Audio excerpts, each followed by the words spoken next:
Do you ever find yourself thinking something's got to change, like you're in a rut and you just feel like stuck in some way? I want you to tune into this episode to learn how to rebrand yourself and level up. So by the end of this video, you're going to know key aspects of reinventing yourself, really, and why you should actually be doing this every couple of years. As cliche as that butterfly metamorphosis is, reinventing yourself is really like developing your new self in a cocoon and emerging as the beautiful butterfly you are, ready to soar. I certainly believe you deserve the freedom to evolve, really, and I can't wait to share these tips with you. So Lao Tzu said, when I let go of who I am, I become what I might be. And let me tell you, that is a word right there. Becoming the highest version of yourself means letting go of what no longer serves you. And in doing so, you cement the fact that you have the power to change your identity. If there's something about your life, your work, or your personality even, you have the power to change it. Your true self, which I believe is the God that dwells within, is not confined to identity or personality traits or life circumstances, but instead it has the power to expand, to evolve. I remember I heard someone on a podcast, and I can't remember who it was, but she said, I think women should reinvent themselves every few years. And that really resonated with me because it's so true. We are constantly evolving if we're open to it, and healthy shedding is really required for growth. We won't always be the same, and we won't always want the same things. And not only is that okay, I think it's really beautiful. So let's jump right in. I want to look at this as like a journey. This is a metaphor I like to use a lot because I truly believe that life is not about the destination, it's about the journey. First of all, I want you to appreciate the driver. Not enough of the reinvention girlies are talking about preservation in the reinvention or rebrand process, and it's really could be the difference between your success and your failure when it comes to rebranding. And I'm gonna hold your hand when I say this. You are enough. Yes, you are enough. All by yourself are enough the way that you are right now. Any change or evolution is just the icing on the cake. And that's because who you truly are, like I said before, I believe is that divine place inside of you, and who that is perfect in every single way. And our work is just to stay aligned with her. And we really don't want to throw the baby out with the bathwater. So how do you make sure you are preserving your highest self in this transformation? Well, I want you to let your values be your brand. So your values, which are those things that are most important to you in life, are the thread between different phases and different versions of yourself that are going to keep you on track with your highest self. So for me, for example, one of my highest and utmost values is honoring my inner spirit. And I've talked about this a lot already in this video, but it's that part of yourself that is unmarred by expectations, by roles, by life circumstances, by traumas, or even by thoughts, really. It's that true self. And no matter what role or life circumstances I'm stepping into, I want to hold on to that value. From being a waitress and model in my 20s to now being a mom and neuropsychologist in my 30s, I still want to show up with that value no matter where I am. So I want you to appreciate who is the driver in this reinvention, yourself.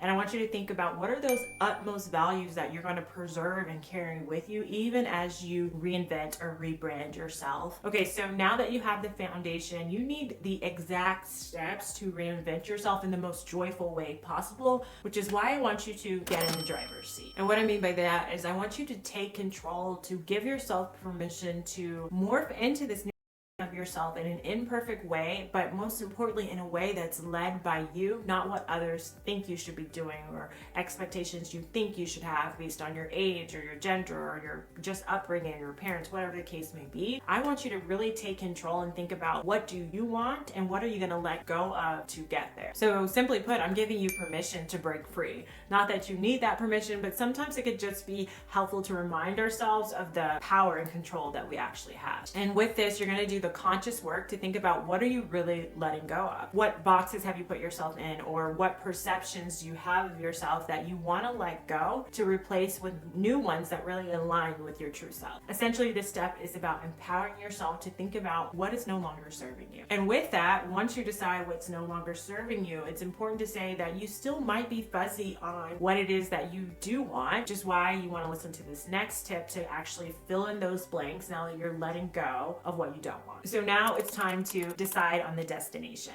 And I want you to be really intentional about reinventing yourself in this step. Brainstorm what's next for you. If you had a magic wand and could paint your life and like watch it on a TV screen, what would that life look like? What would include? What would you be doing? How would you feel? What would your energy levels be? How would you be showing up? How would you look? All of those things. So when I did my course, Dream Life Academy, which is a couple of years ago, one of the exercises that I had folks do in manifesting their dreams, achieving their goals, which way you want to say it, was in our aligned action. Before we started taking those steps of taking action, I had my clients filled out this sheet called Acting As If. And we really just defined who their highest self is. So they have this blueprint of how they were going to step into her. I will link that for free in the description below, that worksheet that I put my clients through in one of our modules for you to try and just do with yourself. And you'll give you a better idea of who your highest self is. Also in the Modern Vision Planner, there's more detailed exercises that guide you through it in a practical way for implementing as well. So check that out if you want help for it. But really think about, who is it that you're showing up as? How does she dress? What does her home look like? How is she with her children? Those kinds of things. What time does she go to bed? Really think about her whole life and map it out with pen and paper and watch ish happen. And then once you do that pen and paper work, another thing that I've been doing in recent years that has been really helpful when I've been on this journey to reinventing myself. So like I mentioned, I have been a model and a burned out hustler and transitioned into a therapist, then a psychologist. Then I was coaching women on manifesting their dreams. Then now I'm running a business, helping people with my planner and my content. So I've had these moments that I had to kind of reevaluate how I want to show up. And one of the things that helps me in that journey, reinventing myself, is coming up with a personal vision board. So I call this a personal brand vision board in my own like computer. I have my notes here.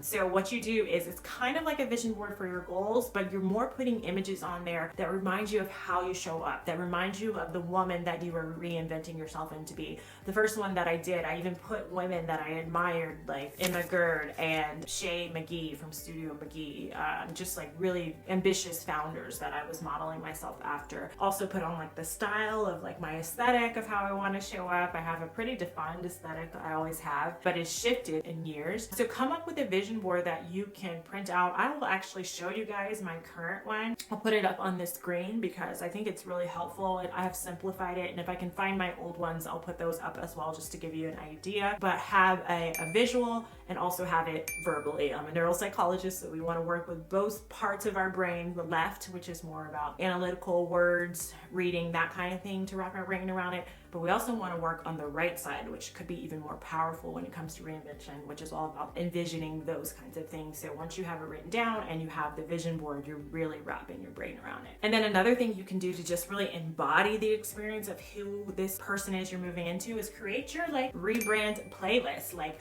what songs or what type of music really make you feel and get into that vibe that you can't put into words, that you can't put into pictures, but that energy of the music puts you into. Create it on whatever you have your playlist, and that can help you when you're sitting down to do work that requires some courage for this rebrand, or you're stepping into relationships, or you're going on a date, whatever the case may be. You put on that song. For me, it's probably going to be a Beyonce song, but whatever it is for you, create that energy and that vibe as well. You can also reevaluate your environment and your surroundings to really match up with who this person is that you're evolving into. And then next, really importantly, is to let this new version of yourself do the driving. So many times we can do all this work to define who we're moving into, but we're still moving in ways and showing up in ways that doesn't align with this person that we want to be. And it's important that once you decide who she is, you start embodying her. Even if at the beginning it feels like you're faking it till you make it, your brain and your experiences will start to catch up. And I want you to do this in a passionate way. I want you to take actions that align with who she is. So let's say that you are rebranding yourself into a businesswoman that you always thought you could be and should be. You are going to be making decisions that are strategically aligned with that version of yourself. You can even give her a name. I'll tell you guys mine currently is Imani, and if you look up the word Imani, it means faith. Essentially stepping in ways of a faithful woman that believes that what is written, what God has promised, is for her, and I don't have to worry, coming from an abundance mindset. So making decisions, it also comes with action. So if I want to be this great business person in our example, that means looking at my finances, not just spending. It means promoting what it is that I have to offer the world with confidence, and showing up in rooms with confidence, and asking asking for what I want. These are all things at the beginning that are going to take, I encourage you to do them anyway. One of the therapies that I love the most is called ACT. It's called acceptance therapy. And why I love it so much is because it doesn't negate what we've been through. It doesn't negate the reasons why you may be afraid to put yourself out there. It doesn't negate your fear or tell you to forget it. It has you accept these things. And even if you have to carry that fear and that trauma with you in the background or carry it on your back with you, while you have tools to cope with it, things like therapy, prayer, meditation, you're still going to commit to taking actions that move you towards what's most important to you. I'll try to put a matrix up on the screen that explains this a little bit better that I used with my clients when I was coaching before. But essentially it is, you're not going to avoid taking action or avoid doing what's important to you because of these emotions, right? You're not going to avoid your fear. You're not going to avoid your anxiety or your traumas that's stopping you. Instead, you're going to accept them. You're going to process them. You're going to cope with them. And even if they're still there, the goal is not for them to go away. You might have to do some of these things afraid, but you're going to do it anyway in service and commitment to what we defined earlier, which is what's most important to you. And you can do this strategically too. You don't have to keep it all up in your head. That's a mental load. So write it down, come up with a plan. I like the plans. I like using 12-week year strategies. I also obviously have my goal planner. What I love about it is the 90-day planner. So once you come up with your goals, I want you to strategically set out how you're going to do them in the next 12 weeks to rebrand yourself, reinvent yourself. And then once you have those goals for your next 90 days, you're going to come up, you're going to time block essentially each week. You're going to put those actions on your calendar. You're going to put those, what the 12-week year calls the lead goals, on your daily actions and really give yourself in a very practical way, okay, how am I going to do these things to shift who I am, to reinvent my life, and put it, you know, if you use the Modern Ambition Planner, quite literally time block it out in your daily planner, your weekly planning, and even in your monthly planning. And then just focus, because we can get scatterbrained. Once we set up those things, you're going to do your weekly planning to check in with yourself, to kind of see what's working, what's not working, what you can improve on, and kind of eliminate some of that scatterbrainedness that kind of gets us off track with our goals. You're right on your way to your destination, but like I said, it's a journey, not a destination. So once you feel like you get there, more than likely it's time to reassess and think about how you're going to continue to evolve. Our spirit, the desire of our spirit is to expand.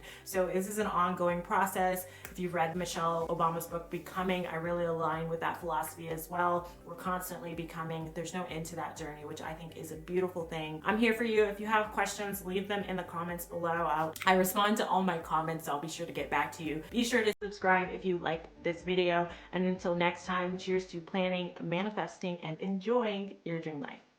Namaste.